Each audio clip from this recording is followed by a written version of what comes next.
अपने बच्चे के लिए स्कूल सेलेक्ट करना उसके लिए लाइफ पार्टनर सेलेक्ट करने से ज़्यादा ज़रूरी है, क्योंकि जो नॉलेज उसको बचपन में मिलेगी वो थ्रू आउट द लाइफ उसके साथ रहेगी। तो स्कूल सेलेक्ट करने के लिए कुछ इंपॉर्टेंट पॉइंट्स हैं जिनका आपको ध्यान रखना होगा। पहला पॉइंट कि आपके बच्चे के स्कूल में टीचर्स वर्सेस स्टूडेंट्स रेशियो कितना है।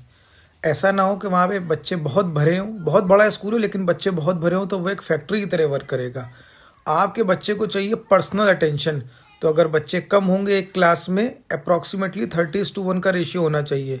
बच्चे अगर कम होंगे तो आपके बच्चे को पर्सनल अटेंशन मिलेगी, क्योंकि हर बच्चे की नीड अलग होती है। टीचर ये जाने तो जिस बच्चे को हम पढ़ा रहे हैं वो कैसा है। दूसरा, आपके बच्चे के स्कूल में एक्सपीरियंशियल लर्निंग हो रही है कि नहीं। एक्सपीरियंशियल लर्निंग मतलब वो देख के और करके सीखे, ना कि सुन के। जैसे कि अगर टीचर ने पढ़ाया ए फॉर एप्पल तो वो एप्पल देख रहा है, यानी कि सिर्फ सुन रहा है। टीचर उसको दिखाए, खेल खेल में चीज़ें सिखाना, तो वो चीज़ों को एक्सपीरियंस करके लर्न करे। ये मॉडर्न डे टीचिंग में रिक्वायरमेंट है, आज की एजुकेशनल नीड है। अगर वो स्कूल से रट्टाफिकेशन वाले पैटर्न को फॉलो कर रहा है तो आपके बच्चे के लिए वो बहुत फ्रूटफुल नहीं होगा। ये एक पुराना तरीका है जो अब ख़त्म हो चुका है। तीसरा, आपके बच्चे के स्कूल में इंग्लिश स्पीकिंग कैसी है।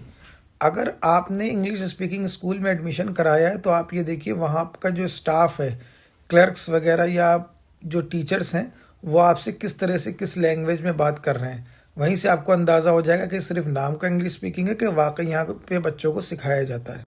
चौथा और बहुत इंपॉर्टेंट पॉइंट, आपके बच्चे के स्कूल में ट्यूशन और कोचिंग कल्चर नहीं होना चाहिए, क्योंकि बहुत सारे स्कूल्स में मास्टर्स फोर्स करते हैं बच्चे को कोचिंग और ट्यूशन पढ़ाने के लिए। भाई जब वो स्कूल में पढ़ रहा है तो उसको दूसरी जगह जाके कोचिंग और ट्यूशन पढ़ने की क्या ज़रूरत है। उससे छोटे बच्चे को अगर आदत एक बार पड़ जाती है ट्यूशन और कोचिंग की, तो वो मेंटली एक तरह से हमेशा के लिए निर्भर हो जाता है दूसरे के ऊपर। जब तक दूसरा समझाएगा नहीं वो सीख नहीं पाएगा।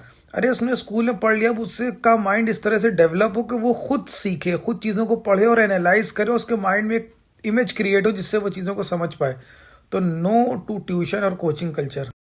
पांचवा पॉइंट कि स्कूल आपके बजट में आ रहा है कि नहीं आ रहा है, आपके घर से कितना दूर है। पता चला बहुत दूर है तो आने जाने में ही बहुत ज़्यादा टाइम वेस्ट हो रहा है।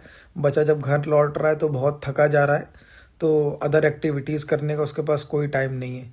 तो ये सारे पॉइंट्स आपको ध्यान में रखने होंगे और बहुत सोच समझ के अपने बच्चे का एडमिशन किसी स्कूल में कराएं, क्योंकि आप उसका फ्यूचर डिसाइड करने जा रहे हैं जब आप उसके लिए स्कूल डिसाइड करते हैं।